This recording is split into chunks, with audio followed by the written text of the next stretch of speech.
Estamos en el Palacio de Vistalegre, donde el próximo domingo Vox, la formación que preside Santiago Abascal, ha convocado un acto multitudinario, o al menos así prevé que sea. Desde hace algunos días cuelgan desde esta formación el cartel de no hay entradas, o por lo menos quedan pocas, y que probablemente haya gente que o se queda a las puertas o que tendrá que verlo de alguna otra manera.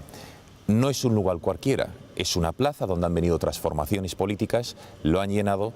Vox, si consigue pasar este examen del próximo domingo, empezaría a jugar ya, digamos, en la Liga, en Primera División o en la Liga de los Mayores. Tenemos ocasión de hablar de la actualidad de España, de lo que va a suponer este acto del próximo domingo con su presidente, Santiago Abascal, a quien ya saludamos. Señor Abascal, buenas noches, iba a decir, buenos días, buenas noches, muy buenas, en definitiva. Muy buenas.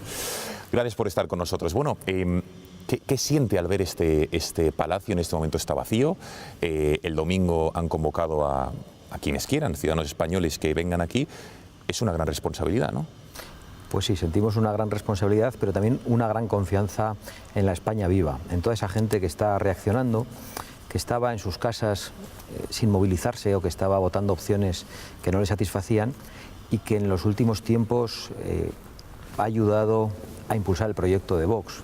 Llevamos meses recorriendo España con gran éxito de convocatoria en todos los lugares, incluso en sitios donde nos decían que nuestro discurso era absolutamente refractario, que allí no podía calar. Recuerdo que el acto más grande que hasta el momento ha hecho Vox es un acto en Barcelona que no consiguen en estos momentos hacer las fuerzas políticas nacionales, el Partido Popular, el PSC y Ciudadanos. Y nosotros nos hemos dado cuenta de esa gran movilización que hay en torno a nuestro proyecto. La afiliación de Vox ha crecido de una manera extraordinaria en este año, pasando de los 3.000 afiliados a los 11.000 que alcanzamos el día de ayer. Y estamos irrumpiendo en todas las encuestas. Ya no hay una sola empresa encuestadora que diga que Vox no va a tener representación. Algunas nos dan 500.000 votos, otros nos dan 800.000 y estamos convencidos de que el resultado va a ser más importante incluso que ese. Y Vistalegre va a servir también para que muchas personas se den cuenta de que no están solas, de que el proyecto de Vox es mucho más sólido en España de lo que algunos creen, incluso de lo que creen algunos de los que apoyan a Vox. Fíjese que ahora mientras escucho yo oigo detrás de mí una especie de eco, retumba, porque esto está vacío, están los operarios montando el escenario. Aquí ha venido Ciudadanos, ha venido Podemos, ha venido el Partido Socialista. Podemos la otra vez, incluso se hablaba de que pinchó porque no consiguió llenar las 10.000 localidades, el aforo que tiene esto. Más allá de la confianza, que salga bien esto para Vox puede ser una inyección, una muestra de músculo, de fuerza muy importante, puede ser un antes y un después. Bueno, yo creo que no hay ninguna duda porque el Palacio de Vistalegre tiene un carácter simbólico en la política española. De hecho, Podemos hablaba de Vistalegre 1, Vistalegre 2 sí. Y estamos convencidos de que este domingo habrá más gente en Vistalegre que en los actos de Podemos. Por lo tanto, de alguna manera es un bautismo en la política nacional. Antes señalabas el paso a Primera División y hacía falta un acto de este carácter simbólico porque más allá de que para muchas personas ya asistimos en sus familias, en su entorno de trabajo, se habla de Vox, hace falta esa demostración de fuerza para que esos que están dudando se convenzcan de una vez por todas. Eso le iba a preguntar, ¿qué ha pasado para que Vox, que digamos de alguna manera antes se conocía, no llegaba a tantos españoles, digamos que no les votaban, y ahora sí parece que la gente les conoce más y según, como usted ha dicho, las encuestas, que incluso les van a votar? ¿Qué es lo que ha cambiado para tener esa confianza y que ya todo el mundo ya, digamos, de alguna manera conozca, hable y diga que va a votar a Vox? Bueno, lo primero que ha ocurrido es que ha pasado el tiempo, es decir, ha pasado el tiempo y Vox ha perseverado, no ha tirado la toalla. Eso es muy importante. Lo segundo que ha pasado es que Vox es un proyecto extraordinariamente claro, con el mismo discurso en toda España, y que cuando hablamos de cualquier cosa se podrá estar de acuerdo o en desacuerdo con nosotros, pero se nos entiende.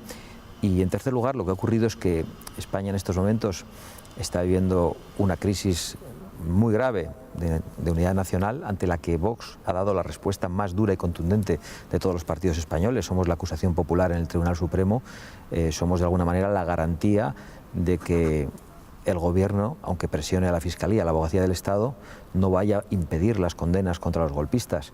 Vox ha reaccionado, como no lo ha hecho ningún partido en España, frente a la crisis migratoria o frente al efecto llamada provocado por el Gobierno. Es decir, Vox está reaccionando ante problemas que viven los españoles, que les afectan en su día a día y ante los que no había respuesta política. Y yo creo que eso es importantísimo, ¿no? Vox hoy es la claridad política, por eso se nos coloca en San Benito y se nos insulta de muchas maneras. Ahora hablaremos de las encuestas, bueno, quiero decir, de las etiquetas, de Cataluña, de la inmigración. Hoy, sin ir más lejos, el periódico El País les dedica una entrevista y les tildan, ahora lo veremos. Interesante. Bueno, no se le puede llamar entrevista, porque de las 50 preguntas que me hizo ha publicado 3. Bueno, ahora nos da detalles, pero de las encuestas que le ha mencionado usted, la gran mayoría, dice, de empresas demoscopias le dan escaños, incluso el CIS, que le da una intención de un 1,5% de intención de voto. ¿Se las creen? Es decir, ¿hasta qué punto son fidedignas para bien o para mal? Es decir, ¿se quedan cortas? ¿Reflejan lo que es? ¿Qué estudios barajan ustedes? ¿Que han sondeado la calle? ¿Cuál es la realidad? Yo creo que las encuestas marcan un cambio de tendencia. Hay que tener en cuenta que yo soy sociólogo, que esas encuestas son de 1.000, 2.000 personas como mucho, y que, por lo tanto, los fallos que se pueden producir en la predicción pueden llegar a ser grandes. Es decir, pueden prever que Vox entra con un 3%, como dice el Confidencial, y luego no alcanzar ese 3% o superarlo y sacar un 5%, ¿no? Porque con unas muestras tan pequeñas es muy difícil proyectar el resultado de formaciones aún pequeñas o sin representación parlamentaria. Pero yo creo que esas encuestas se van a quedar muy lejos de la representación que Vox va a tener cuando se convoquen elecciones. Muy lejos por cortas, dice usted. Por cortas, pero por cortas no digo que esas encuestas no estén señalando la fotografía actual. Lo que digo es que el efecto bola de nieve que se va a producir alrededor de Vox en los próximos meses va a hacer que Vox irrumpa con mucha más fuerza. ¿En qué se basa para decir esto, el efecto de nieve? Porque tienen unas en la manga, tienen previsto alguna acción, acto. Es una constatación de lo que está ocurriendo. Vemos que en la medida en que la afiliación está creciendo, crece cada vez de una manera más acelerada. Y esto lo estamos viendo estos días, estas semanas. Cada día el número de personas que se afilian a Vox es mayor que las que se afilian el día anterior. Ese es el efecto bola de nieve, y creo además que un acto tan importante como el de Vistalegre este domingo va a consolidar ese crecimiento y lo va a acelerar. Por cierto, afiliaciones reales, no es como otros partidos, ¿no? Se dice que usted que son 11.000, son 11.000 contados. Son 11.000 contados y que pagan sus cuotas. Y mira, el otro día nos llamaba un medio de comunicación, le dábamos los datos de afiliación y además les dábamos los datos de ingresos totales por afiliados. Y publicaron después la noticia ofreciendo un dato que nosotros desconocíamos. ¿Qué es cuál? Vox ingresa por afiliados al año la mitad de lo que ingresa el Partido Popular por afiliados al año. El tamaño del Partido Popular y el de Vox no tienen nada que ver en este momento y, sin embargo, a través de nuestros afiliados ingresamos ya la mitad de lo que ingresa el Partido Popular. Eso sí, el Partido Popular ingresa millones y millones de euros a través de todos los españoles, porque los partidos políticos se hablan a los ciudadanos con esas subvenciones con las que nosotros queremos acabar. También hablaremos de ello. Entonces, ya por último, por cerrar el apoyo real que puede tener Vox, yo no sé si usted se mojaría, por ejemplo, en el Congreso de los Diputados o en las elecciones europeas que van a ser el año que viene. Las del Congreso no sabemos, dependerá del presidente Sánchez. ¿Usted se atrevería a mojarse, apostaría cuántos escaños podría sacar en el Congreso Vox o en las europeas?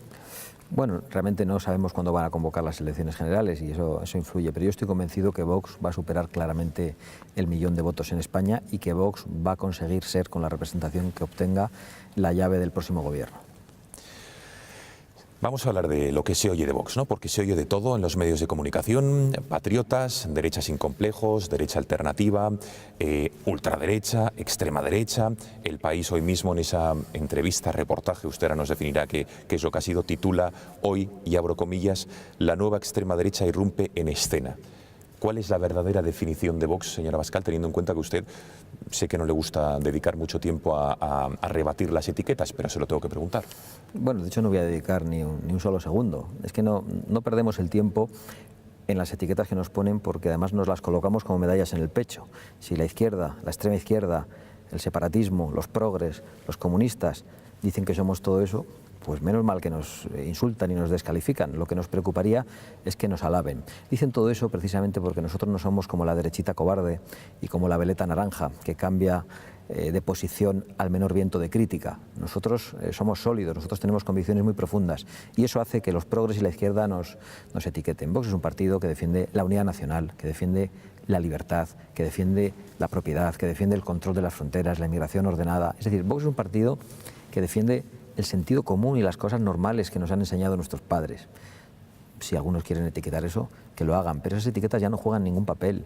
Yo hoy veía la noticia del País, no me he molestado en leerla muy a fondo, pero sí me he molestado en leer los comentarios de los lectores, que eran mayoritariamente para defender a Vox.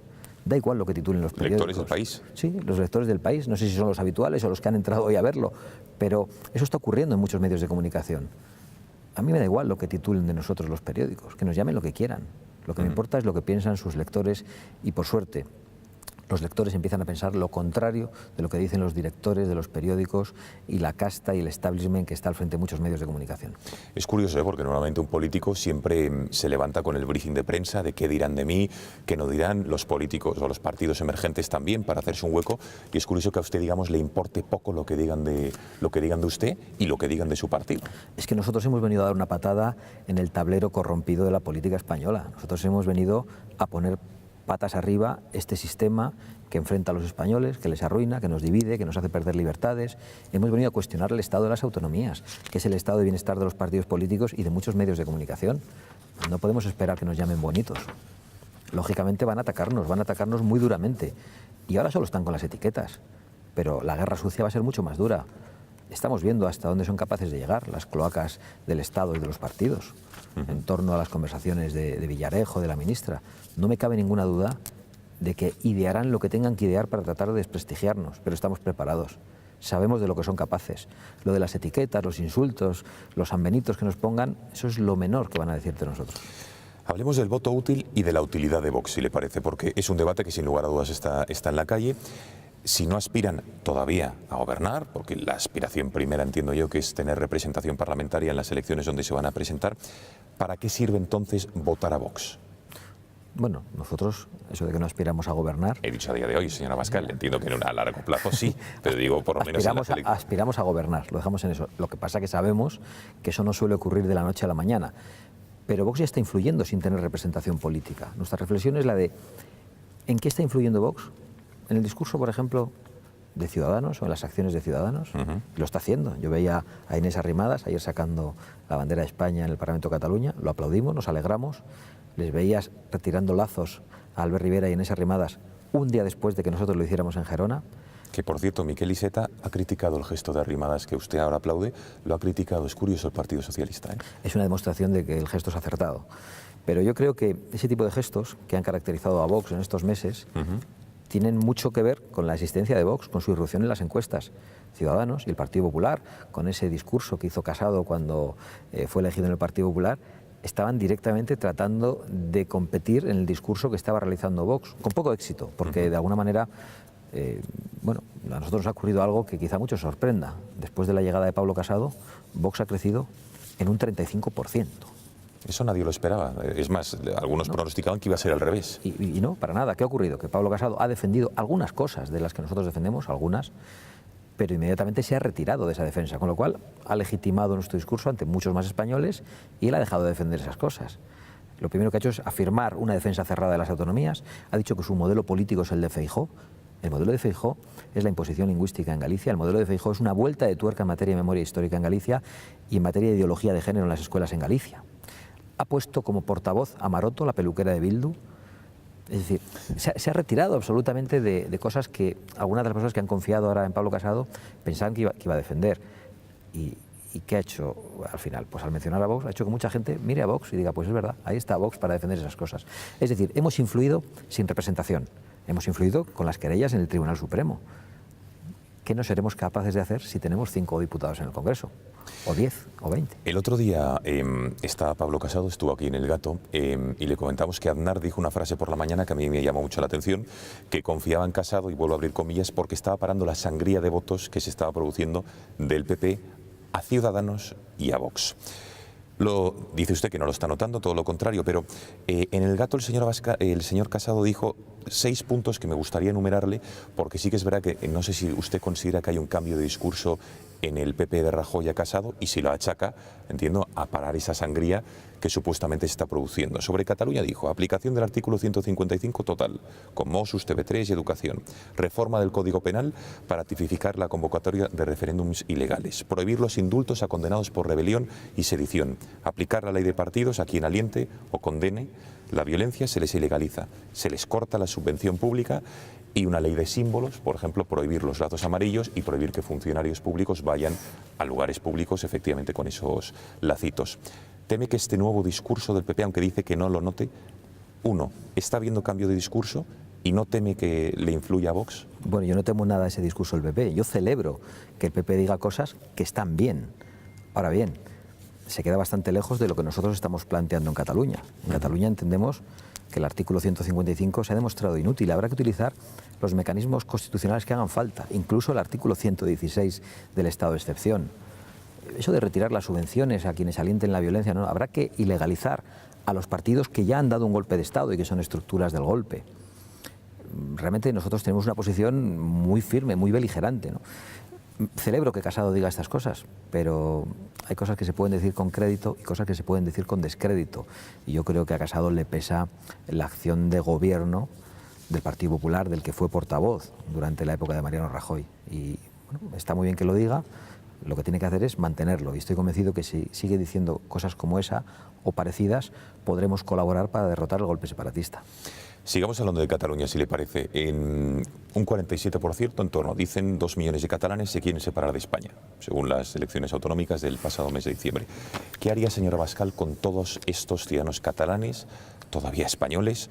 ¿Qué les diría o de alguna manera cómo les seduciría para que no se quieran ir de España y que quieran seguir siendo españoles? Bueno, en primer lugar, a quien quiere cometer una felonía de esas características hay que decirle la verdad, como un niño caprichoso. Entonces yo a los que se quieran separar de España les permitiría que se separen de España. Es decir, que se vayan de España, pero sin un solo palmo del territorio español. Eso en primer lugar, para que quede dicho con toda claridad que España ni se debate, ni se discute, ni se dialoga sobre su unidad. Ahora bien, somos conscientes de que eso no va a pasar, de que no se van a ir 2 millones de personas, pero tienen que tener absolutamente claro que nunca va a ocurrir lo que ellos pretenden. A partir de ahí yo creo que no solo hay que persuadir, primero hay que aplicar la ley con toda contundencia. La aplicación de la ley es uno de los mecanismos educativos más profundos. Esto lo decía Rosa Díez también. Y a partir de ahí habrá que dedicar toda una tarea del Estado, educativa, en los medios de comunicación, para tomar el control y para revertir el proceso creciente de odio a España. Eso no se va a hacer de la noche a la mañana. Durante 3 décadas se ha conseguido que generaciones de catalanes odiasen a España. Harán falta 3 décadas, o 4, o 5, para hacer que ocurra lo contrario. Y habrá una generación perdida, y tendremos que saberlo, tendremos que asumirlo probablemente. Pero lo primero que tienen que saber todos esos, más que esperar ser seducidos, es que serán combatidos. Es que no tienen ninguna posibilidad de robarnos lo que es de todos nosotros. Es que a mí Barcelona me pertenece igual que a ti, que eres catalán, igual que a la provincia de Álava, de la que yo procedo, te pertenece a ti también. Yo tengo clarísimo que España es de todos los españoles sin distinción. Y por lo tanto ese es el mensaje que quiero lanzar con toda contundencia. España no se va a romper pacíficamente. No van a poder, con una trampa legislativa, con un referéndum ficticio, romper la unidad de España. Se piensan que los españoles vamos a aceptar mansamente que nos roben el legado de nuestros padres y la herencia que queremos dar a nuestros hijos. Se equivocan profundamente. Así no se destruyen las naciones. ¿Cree que una gran mayoría de españoles, o qué tanto por ciento de españoles cree que piensa como usted y que este discurso inequívoco al respecto de la unidad de España, de la soberanía nacional, esta defensa que hace usted sin ningún tipo de tapujos, porque es evidente que históricamente, ¿qué habría que cambiar, señora Abascal, para evitar todo lo que ha habido? Partido Socialista, Partido Popular, ahora a través del PSOE, han negociado con los nacionalistas, han tenido un peso muy específico y determinante en la gobernabilidad de España, ha habido cesiones.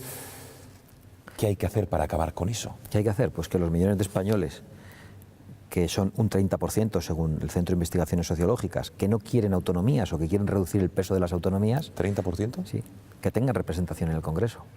Si ese 30% de españoles que creen eso tienen representación en el Congreso, tienen un partido como Vox que defiende estas cosas, esa presencia servirá por lo menos para mantener el equilibrio en España. Es que hoy hay un 30% de españoles que creen eso y hay un 0% de diputados en el Congreso que lo defienden. Es que frente al golpe separatista, frente al suicidio federalista del PSOE, ¿qué se opone? La defensa de las autonomías de Casado y la defensa de las autonomías de Ciudadanos. Pues es un completo error. Abrazarse al acuerdo constitucional que ya se ha roto, No tiene ningún sentido. Los separatistas y los federalistas de izquierda tienen que saber que hay un montón de españoles organizados políticamente y con representación dentro de muy poco que van a decir que reformas sí, pero en sentido contrario. ¿Cómo se acaba con el sistema autonómico, señor Abascal? ¿Cómo se acaba con las autonomías? ¿Recentralizando competencias? ¿No dejarían nada, digamos, de poder local, regional, autonómico? ¿Cuál es la idea de Vox y cómo se materializa? Sobre todo porque, más allá de la idea, parece difícil llevarla a cabo, ¿no?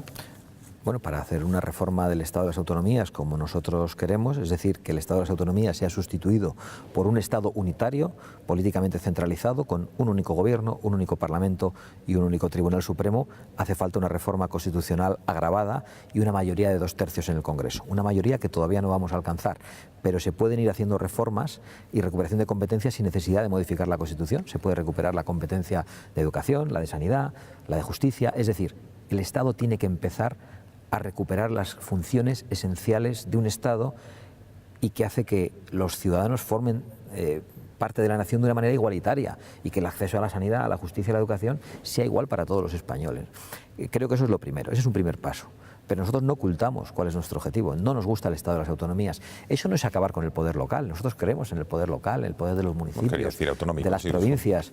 Nosotros, a diferencia de lo que dicen otros, no queremos terminar con las diputaciones. Las diputaciones provinciales han funcionado bien en España, más allá de que ahora se hayan podido convertir en focos de colocación, pero como estructuras han funcionado bien en España y de corrupción. ¿Para qué? Para dar servicio a los municipios pequeños que no tenían servicio. Eran una herramienta de cohesión del territorio muy importante. Las autonomías han venido a destruir ese poder local y además han venido a destruir la pluralidad de España. Porque claro que España es plural. Yo soy vasco, tú eres catalán. Pero yo no necesito un Parlamento vasco para sentirme vasco, para sentirme orgulloso de mis raíces, para saber que hay una lengua regional que hay que preservar. Tú no necesitas un Parlamento catalán para sentirte catalán. ¿Qué han hecho las autonomías? Han dicho que la pluralidad de España exigía 17 parlamentos. Y esos 17 parlamentos, por ejemplo el catalán y el vasco, han hecho tabla rasa. Han querido convertir a Tarragona en Gerona. Han querido convertir a mi provincia, a Álava, en Guipúzcoa. En Álava no hay un solo colegio en el que se pueda ya escolarizar a los niños pequeños en español. Bueno, hay uno. El 98% de la población de Álava es castellano parlante de cuna. Entonces, ¿qué hace el separatismo cuando gobierna las autonomías? Ellos acaban con la pluralidad de Cataluña, ellos acaban con la pluralidad del País Vasco. Y yo creo que eso hay que decirlo, y hay que decirlo con mucha valentía.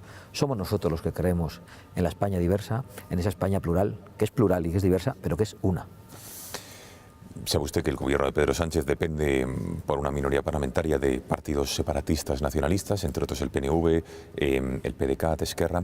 Hoy se han reunido centenares de policías en las puertas de Ferraz, exigiendo la dimisión de Sánchez, entre otras cosas, señor Abascal, porque todavía no ha condenado las agresiones a policías que se produjeron el pasado sábado en esa manifestación en Barcelona, en la que creo que Vox estuvo presente. ¿Cuánto cree que va a durar este gobierno, el de Pedro Sánchez, con 84 diputados y dependiendo de la extrema izquierda y de los separatistas? Pues, ¿cómo ve el panorama nacional? Pues va a durar todo lo que quieran que dure los que le han colocado en el gobierno, es decir, los enemigos de España, los que apoyan el terrorismo, los que apoyan el golpe separatista, que han colocado en el gobierno a un presidente que se ha convertido en un enemigo de la nación española. A ellos les interesa un gobierno débil, les interesa una España desprestigiada, les interesa un presidente del gobierno ridiculizado, con su doctorado, una serie de ministros que van dimitiendo como el Rosario de la Aurora. Eso interesa al separatismo. Es el mayor interesado en que este gobierno para debilitar, se sostenga, para debilitar España. Yo creo que han tenido una gran suerte con Pedro Sánchez, pero no cuentan con algunas cosas. No cuentan con Vista Alegre este domingo, no cuentan con Vox, o ya empiezan a contar con Vox, porque el abogado de Puigdemont estaba implorando a Pedro Sánchez que desactivase a Vox y que lanzase a las cloacas del Estado, probablemente a las de la señora Delgado, contra Vox. ¿Ha notado usted algún movimiento cerca de usted, de su familia, de su partido al respecto? Todavía no, pero lo notaremos. Y llegará, no es que lo notaremos, llegará. Hablemos de la inmigración. ¿Cuál es exactamente la postura de su partido? Me gustaría hablarlo tranquilamente con usted de la inmigración ilegal, porque está claro que el PSOE pasó, digamos, de las puertas abiertas, ese efecto llamada con el Aquarius, a después la devolución en caliente. El Partido Popular parecía con Pablo Casado un discurso más firme, luego pasó a hacerse la fotografía con los inmigrantes que acababan de entrar violentamente. ¿Cuál es su postura? Lo digo porque aquí también su partido es objeto de críticas otra vez y de fácil. No quiero que nos detengamos en las etiquetas de xenófobo, de populismo, no. Exactamente que justifique cuál es su postura y el porqué. Nosotros creemos en la propiedad privada y creemos que España, como nación, es propiedad privada de los españoles. Y que España, como nuestro hogar, como nuestra casa, tiene sus paredes y tiene sus puertas de entrada. Y que los españoles deciden a quién abre la puerta. Y que los españoles no están obligados, ninguna nación lo está, a aceptar en su casa a quien entra violentamente en su casa. Y que los nacionales tenemos el derecho de regular la política migratoria en función de dos criterios: las necesidades de la economía nacional, y no parece que con los millones de parados y con la cantidad de jóvenes españoles que están trabajando en Alemania, que están trabajando en Londres, necesitemos inmigración en estos momentos. No es verdad que vengan a pagarnos las pensiones. Vienen a recibir las ayudas sociales que no alcanzan a los españoles. Y no se lo reprocho a los inmigrantes, se lo reprocho a los progres que viven cómodamente en sus mansiones, o a los progres que desde la Alcaldía de Madrid animan a saltar la valla, como la sinvergüenza Carmena, diciendo que vengan porque son los más fuertes. Yo me emociono, decía Carmena. O sea que la izquierda ahora apela al darwinismo de que vengan los más fuertes, apela a la selección natural. Si son los más fuertes y si son los mejores, que se queden en su patria a levantarla. Lo que nosotros no queremos es que los mejores de entre nosotros, los jóvenes con los que se ha roto un contrato social, a los que se les dijo que si había mérito y había esfuerzo tendrían un empleo, se tengan que ir a Alemania o se tengan que ir a Londres. Y hay otro elemento que hay que utilizar para regular la inmigración, y es la capacidad y la voluntad de adaptación de los inmigrantes. No es lo mismo la inmigración procedente de nuestros países hermanos hispanoamericanos, con nuestra misma forma de ver la vida, con la misma lengua, más allá de algunas excepciones, que la inmigración procedente de los países islámicos. No es lo mismo. Nosotros no podemos asumir la inmigración de países islámicos. ¿Teme usted que Son España, incapaces de adaptarse a vivir entre nosotros? ¿Teme usted que España se convierta en, bueno, después mantra del multiculturalismo, y que ocurra como está sucediendo en otros países europeos donde esa inmigración islámica no se ha adaptado? Cataluña, por ejemplo, tenía 1 millón de inmigración musulmana. En otros países europeos se crean guetos, no se adaptan por cuestiones evidentes que usted ha dicho. ¿Teme que en España esto pueda pasar? Desde luego que temo que eso en España pueda pasar, y de ahí nuestra postura beligerante contra la actual política migratoria. Evidentemente es algo que puede ocurrir. En Francia, con la actual demografía de la distinta población francesa, en el año 2050 el 50% de los franceses serán de mayoría musulmana. Yo no quiero que eso pase en España. ¿Por qué? Porque yo creo en mi cultura, creo en la cultura española, en la cultura europea, creo en nuestra identidad, creo en la libertad, en la separación de Iglesia y Estado, y quiero que eso se preserve. Quiero que mis hijas en el futuro puedan ser libres en su propia patria y que no tengan que caminar tapadas o unos pasos detrás de un individuo. Y para que eso ocurra hay que ser muy claros, hay que combatir la dictadura de la corrección política que nos dice que el mundo es del viento, como decía Zapatero, ¿no? Y que España es de todos, y aquí puede caber todo África, toda Asia y todo el que quiera venir a vivir entre nosotros. Eso no es verdad. ¿Se siente cómodo cuando le comparan con políticos, digamos, controvertidos, como puede ser un Le Pen, Salvini, ahora que está muy en boga, muy de moda en Italia? ¿Qué hay de común entre, digamos, Santiago Abascal o Vox y estas formaciones? Bueno, yo, en primer lugar, quiero decir cuál es el punto de discrepancia. El punto de discrepancia es que Vox y Santiago Abascal están al servicio de los intereses de España y de lo que entendemos que es el bien de los españoles. Y, por lo tanto, confrontaremos con cualquiera que perjudique a los intereses nacionales. En ese sentido, Salvini ha tenido una posición dañina para nuestros intereses en Cataluña, haciendo algunos gestos de apoyo al separatismo en los últimos años. Ahora bien, en política migratoria yo creo que está haciendo lo correcto en Italia. Y los italianos lo están aplaudiendo. Probablemente a ningún político europeo se le está jaleando en las calles y se le está recibiendo en las procesiones como se está recibiendo a Salvini en estos momentos. ¿Cuál es el punto en común? Pues lo que decía de la política migratoria, que la política migratoria tiene que estar controlada, que los estados-nación tienen que existir y que no puede haber unos Estados Unidos de Europa que rompan nuestra soberanía nacional, y también en una reacción creciente que existe en todo Occidente, una guerra cultural contra el marxismo cultural, contra la dictadura de la corrección política. Y en eso estamos de acuerdo. Probablemente discreparemos en otras muchas cosas, pero yo creo que hay un cambio de época, que estamos ante una elección de civilización. Y en la elección de civilización, pues a veces podrás coincidir con gente que ni te lo imaginabas. Ha sacado usted a colación el término de la corrección política, se refería al PP como la derechita cobarde y a Ciudadanos como la veleta naranja, ¿no? Entonces me gustaría hablar de esto, señor Abascal. ¿Por qué cree que la derecha, digamos, hasta la fecha, el PP y, bueno, hasta cierto punto Ciudadanos, no se ha atrevido, digamos, sobre todo el PP, a dar la batalla cultural, social, de la ideología que cuando gobierna la izquierda con el PSOE impone, cambia la legislación. Por ejemplo, el PP cuando gobernó no tocó la ideología de género, las leyes feministas, la ley de violencia de género, el aborto, y luego cuando está en la oposición lo critica y llega al gobierno y no hace nada. ¿Por qué? Pues es una buena pregunta. Yo me la he hecho muchas veces y me cuesta contestarla. Hay mucha gente que me decía, ¿y por qué Rajoy hizo lo que hizo cuando llegó? Y yo me hacía la misma pregunta. Probablemente porque muchos de ellos creen en las mismas cosas que los progres. Porque el discurso progre ha calado, porque culturalmente ha vencido y ha acabado aniquilando y destruyendo a esa derechita cobarde, porque les han convencido.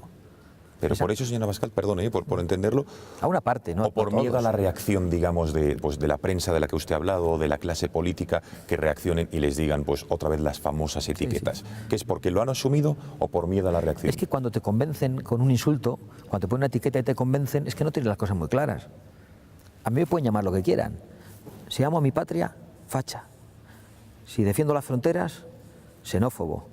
Si respeto y me identifico con las tradiciones populares, con las fiestas del mundo rural, retrógrado. Hay una etiqueta para todo, pero al que le asusta una etiqueta es que no tiene las cosas claras, ¿no? No sé qué tiene que ver con la disposición anímica de Rajoy también. Uf, qué lío, ¿no? Todo esta huida del conflicto permanente. No lo sé realmente, pero es un drama para España, ¿no? Esa derechita cobarde que al primer San Benito está en el rincón pidiendo perdón por existir. ¿Qué harían ustedes, señor Abascal? Lo digo medida concreta, se lo pregunté también el otro día al señor Casado, con la ley del aborto en el supuesto de que ustedes tengan representación parlamentaria y sus votos cuenten para un cambio legislativo, ya sea gobernando, ya sea, digamos, brindando o aportando sus diputados a un cambio normativo. ¿Cómo ve? Porque a día de hoy es nuevamente la ley de plazos, el aborto es un derecho gracias a Zapatero, ya Viviana ha ido, el PP no tocó nada, un cambio cosmético, pero sigue estando ahí, el Constitucional todavía no ha resuelto ese recurso de 8 años. ¿Qué propone Vox al respecto? Bueno, Vox lo que afirma es que no puede ser un derecho aquello que incluso las feministas reconocen que es malo para la mujer. Si el aborto es malo, hay que combatirlo. Entonces Vox lo que quiere es derogar las leyes del aborto y legislar para que el aborto no sea nunca una práctica anticonceptiva o eugenésica. Eso es lo que entendemos que no se puede tolerar. Y que todos los mecanismos que el Estado ha puesto, de información, de dinero, para facilitar la muerte y para que el más débil sea aniquilado, sean puestos en el sentido contrario, para dar información y para que la vida llegue a buen término. No puede haber un solo euro público para acabar con la vida. Al respecto de la ideología de género, lo estamos viendo, digamos que ha copado todos los estratos de la sociedad, la educación, acabando con la libertad de los padres, medios de comunicación, la clase política. Tenemos también la ley de la violencia de género, que el hombre ya es un supuesto, digamos, culpable, a no ser que se demuestre lo contrario. La ley de transexualidad en Madrid, del lobby LGTB en todas las comunidades autónomas. Vox en esto tampoco ha tenido pelos en la lengua y coincide con lo que muchos ciudadanos piensan, pero pocos políticos se atreven a decir. ¿Qué haría usted con esto que es, digamos, que es un arma de doble filo por la corrección política? Bueno, desde luego, sacar de los colegios la ideología de todo tipo, la ideología relacionada con la memoria histórica, la ideología de género, y dejar que los padres elijan la educación de sus hijos y que puedan educarles conforme a sus valores. Derogar la ley de violencia de género y que sea sustituida por una ley contra la violencia en el ámbito familiar. ¿Qué es esto de la ley de violencia de género? ¿Qué es esto de asumir que el hombre tiene la violencia en su ADN, que está en el ADN de la masculinidad, como decía la bruja Carmena? Entonces, esto es absolutamente inaceptable. Nadie se atreve a decir nada. Hubo un representante de UPyD, creo, o de Ciudadanos, ya no recuerdo, que en su momento hicieron alguna reflexión sobre las denuncias falsas y creo que dieron algún número erróneo. Se lo comieron mediáticamente, le machacaron y se retiraron de esa posición.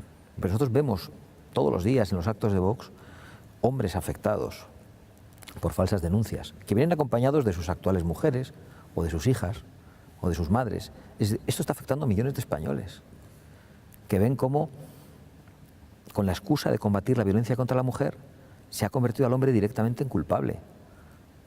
Que ven cómo hay hombres que en proceso de divorcio son denunciados los viernes, porque saben que quien presenta la denuncia, que el sábado y el domingo ningún juez les va a tomar declaración y van a estar en calabozo hasta el lunes. y salen dispuestos a firmar debilitándose, lo que sea. Y esto hay que denunciarlo. ¿Por qué? Porque la ley denominada de violencia de género es injusta. Porque la ley denominada de violencia de género es una ley que no está resolviendo el problema de la violencia contra la mujer. Hay que hacerlo también porque también hay violencia contra el hombre. Y decir eso no significa que no lo haya contra la mujer. Y hay que poner encima de la mesa también elementos que no quieren que pongamos encima de la mesa. Y es decir, ¿quiénes son los autores? Por ejemplo, en este año, nosotros estamos estudiándolo y no quiero avanzar los datos, pero los diremos cuando los conozcamos todos. ¿Quiénes son los autores de los asesinatos de mujeres este año? ¿Cuál es su procedencia? ¿De qué nacionalidad son? Porque igual, más que con el ADN de la masculinidad, tiene también que ver con algunos problemas culturales, con una parte de la inmigración que piensa que la mujer es un objeto a la que se puede agredir. ¿Pero tiene usted datos para decir esto? Sí, los tenemos, pero no quiero avanzar el dato exacto aquí. Pero mayoritariamente las mujeres que han sido asesinadas en España han sido a manos de extranjeros. Y en España no hay más de un 50% de extranjeros. Nosotros bueno, cuando tenga el dato nos lo da, porque desde luego me parece un dato muy revelador y desde luego novedoso al respecto y que de ser cierto, desde luego pondría mucha luz en este debate. Sobre Pedro Sánchez, ¿cree usted que Pedro Sánchez es un hombre honorable, de fiar? ¿Es un hombre que ha dado las explicaciones suficientes sobre su tesis doctoral y que no ha habido fraude y por tanto a los españoles? A mí me da igual lo de la tesis doctoral. Le hemos puesto una querella, pero en realidad me da igual. Es lo menos grave de lo que está haciendo Pedro Sánchez. Para darle igual, evidentemente, no sé por qué se querellan. Bueno, porque creemos que hay que cumplir las leyes. Pero cuando digo me da igual, quizás es excesivo afirmarlo así. Es que me parece muy pequeño al lado del daño que está haciendo con la política migratoria, que el daño que está haciendo en Cataluña. Así que haya hecho una trampa y que se haya beneficiado de eso, es muy feo, tiene que pagar por ello y por eso actuamos. Pero es lo menos importante de lo que está haciendo Pedro Sánchez. Pedro Sánchez no es honorable, no es de fiar por lo que está haciendo en Cataluña, por lo que está haciendo con nuestras fronteras, por la desvergüenza con la que utiliza los medios públicos. Yo quiero, a pesar de que hemos actuado judicialmente, de alguna manera no caer en este debate de los currículums, las tesis doctorales, el máster que tiene uno o el otro, porque siendo una cosa muy fea y siendo grave, es muy pequeño al lado de la crisis que está viviendo España. Sobre el suyo no va a haber sorpresas, entiendo, ¿o sí? ¿O podemos encontrarnos una sorpresa mañana? Yo solo tengo una licenciatura en Sociología, que además, en vez de en 4 años que tenía que acabarla, la acabé en 6. Muy bien. Es decir... ¿Porque era usted un disfrutón de la vida o por qué? Bueno, la verdad es que era una época difícil para mí en el País Vasco porque... ¿Lo compaginaba con la actividad política? Con la actividad, claro, yo me involucré muy pronto en política.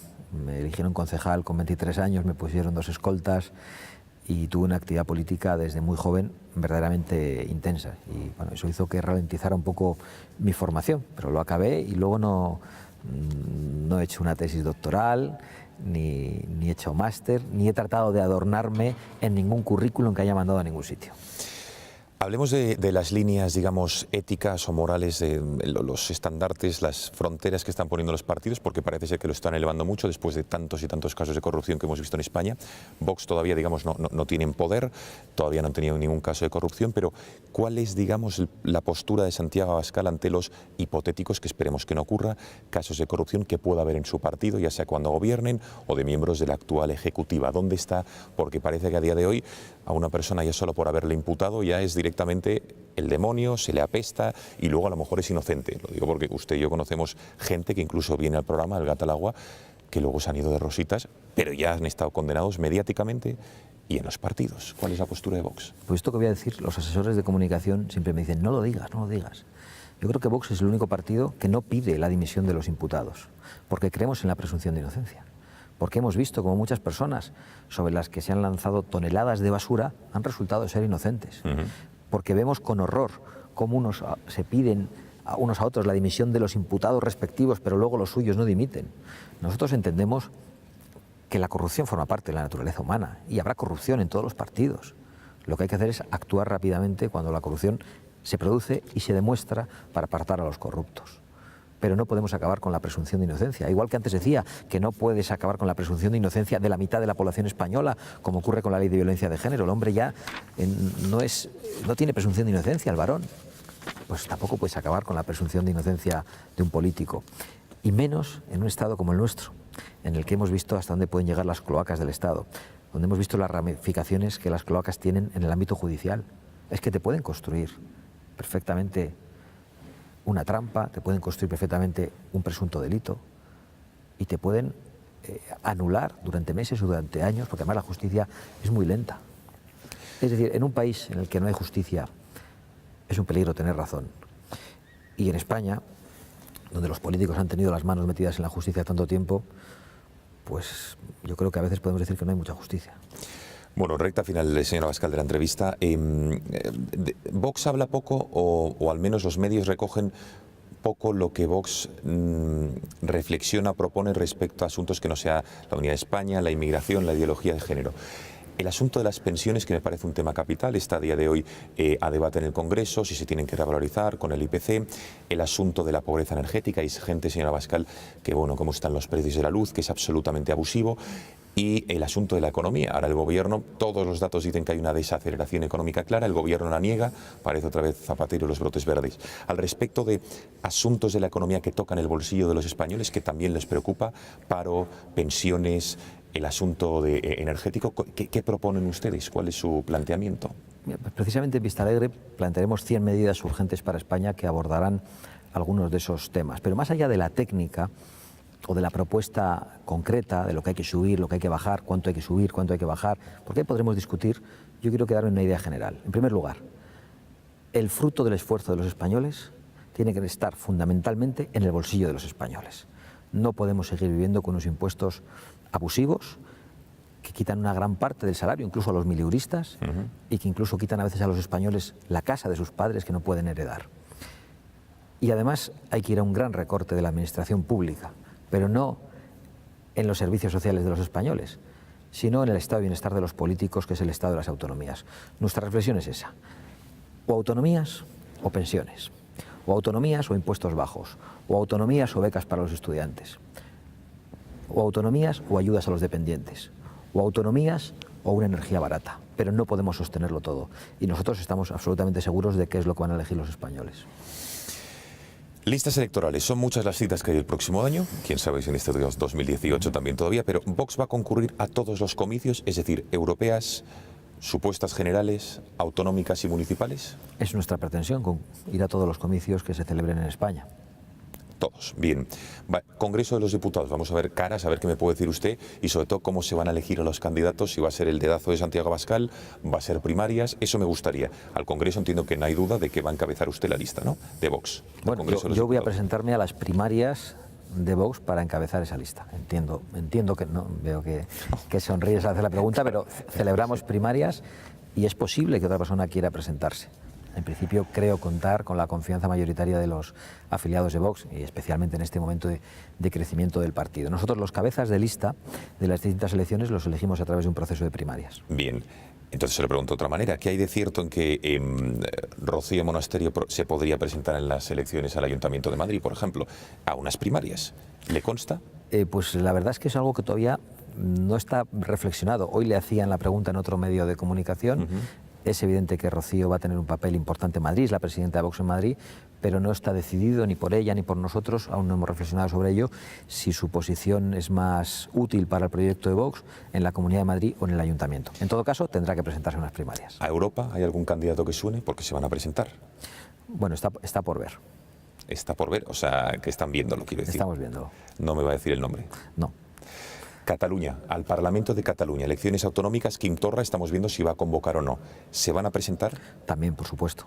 ¿Tienen candidato? Hay varias posibilidades, vamos a poder elegir. Oiga, deme un titular. ¿Qué posibilidades hay? A ver si... Y que luego elijan los militantes. Yo creo que hay posibilidades muy ciertas, pero no puedo adelantarlo. No nos va a decir nadie. No debo, por responsabilidad. Bueno, y por respeto a los afiliados. Venga, un par de cuestiones más. Por cierto, la financiación de los partidos, decía usted, o autonomías o pensiones, o autonomías o demás otros gastos que desde luego hay que afrontar. Financiación de los partidos, ¿acabaría, digamos, con la financiación pública que tienen los partidos más allá de la de sus afiliados? Sí, más allá del funcionamiento de los grupos parlamentarios, evidentemente eso es algo que yo creo que se entiende, que está sufragado con dinero público, pero lo que es la estructura de los partidos debería estar sostenida única y exclusivamente por sus afiliados. Y nosotros, si tenemos representación, presentaremos una reforma de la ley de financiación de partidos políticos para eliminar completamente las subvenciones a los partidos, a los sindicatos y a las organizaciones patronales. Cultura de la imagen, señora Abascal. ¿A usted le gusta cuidarse? ¿Le gusta dar buena imagen? Es evidente, tiene usted Instagram, nos va contando a todos los españoles.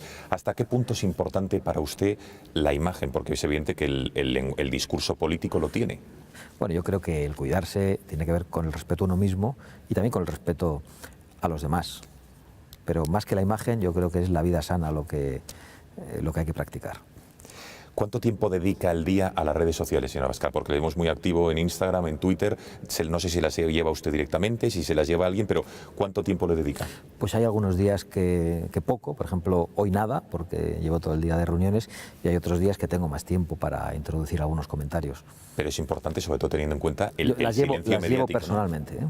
Yo por ahora las llevo personalmente y creo que es importante, y creo además que los usuarios de las redes sociales notan que uno lleva personalmente las redes y también otorgan más crédito a los candidatos o a los políticos cuando ven que no es un equipo, sino que ellos mismos o nosotros mismos gestionamos nuestros perfiles. Esa omerta, y en todo caso, podría parecer una pérdida de tiempo, pero no lo es. Las redes sociales son las que a nosotros nos han dado la fuerza que hoy tenemos. Claro, eso le iba a decir. En un momento de silencio, de estigmatización, a través de las redes sociales hemos conseguido llegar a millones y millones de españoles que hoy nos conocen. Pero oiga, señora Abascal, es evidente que algo está cambiando también porque en los medios de comunicación, periódicos, radios que antes les ninguneaban, y perdón por la expresión, sí, a día de hoy ya no es así. Bueno, evidentemente está cambiando, pero yo creo que nuestra acción en las redes sociales es la que nos ha permitido resistir, perseverar y que sean los medios los que acaben cambiando. Bien, es verdad que a mí no me gusta ser victimista. Sabemos que ha habido llamadas de teléfono para que a nosotros se nos quitara de algún que otro plató, de alguna que otra radio. Pero, ¿así le consta este tipo de llamadas? Nos constan, absolutamente. ¿Del anterior gobierno, entiendo? Del anterior gobierno, efectivamente. Los mismos que colocaron a Podemos hacían todo lo posible para que Vox no estuviera presente. Pero también es verdad que Vox no tenía representación parlamentaria, ¿no? Entonces, y a pesar de ello, tenía una parcela de presencia en medios de comunicación. A mí me gustaba transmitir internamente en Vox cuando a veces veía un discurso excesivamente quejumbroso entre los afiliados, que Vox es el partido sin representación institucional con más presencia mediática de España. Y a día de hoy ni te digo. Bueno, una frase, una idea que le guste a usted transmitir en los actos en los que acude y que el próximo domingo en Vista Alegre, entiendo que en el cierre del acto usted será el encargado de llevar a cabo como presidente. ¿Qué frase o idea va a transmitir más allá de su disgusto, pero que siempre le guste colocar? La de que la España viva está en marcha, la de que la España viva ha despertado y que las naciones como España no despiertan por casualidad o al azar, sino que despiertan cuando tienen inercia histórica y despiertan cuando alguien las molesta. Y yo creo que eso es lo que ha ocurrido en estos momentos. Y ya por último, ¿qué le diría a los espectadores que digan, venga, voy a votar a Santiago Abascal, me ha convencido por esta entrevista, por lo que sea y demás? ¿Qué va a hacer que Santiago Abascal no sea un político al uso que después, digamos, que se adapte, que cambie, que sea a lo mejor una especie de anfibio, que se adapte al medio donde está, al lenguaje político, etcétera? ¿Qué va a hacer que Santiago Abascal, que Vox siga siendo auténtico y fiel a lo que usted acaba de defender, ahora que estamos en campaña? Esa pregunta me la hacen mucho. Muchas personas, después de los actos públicos... ¿Quiere decir que es poco original mi pregunta? Sí, y por lo tanto poco original la respuesta, bien, porque pues venga, contesto siempre lo mismo y lo que les digo es que para traicionarles a ellos, primero me tengo que traicionar a mí mismo, y eso no ha ocurrido nunca y no es previsible que ocurra. Yo no me voy a traicionar a mí mismo, porque además yo cuando he tenido que cambiar de siglas para no cambiar de valores, lo he hecho, y lo he hecho a costa de un sacrificio personal de mucho tipo, de mucha naturaleza. Santiago Abascal, muchísimas gracias por haber atendido a las cámaras del Gato al Agua a 72 horas, sí, casi 72, 48 horas de ese importante acto que tienen ustedes el domingo aquí en el Palacio de Vista Alegre. ¿Cómo se lo imagina? Porque le he preguntado si impresionado o no, pero entiendo que la escenografía va a ser, entiendo que esperan llenarlo, mucha bandera de España, bandera de Vox, ¿cómo se lo imagina viendo ahora todo esto vacío? Yo me imagino una gran esperanza, una gran ilusión y ya estoy pensando en las ventas, en el Calderón o en el Bernabéu. ¿Y al Camp Nou no va a ir a Barcelona? Bueno, eso también, pero no creo que nos lo dejen. Habrá que ir al del Español. Efectivamente. Santiago Abascal, muchísimas gracias por haber atendido y muchísima suerte el próximo día.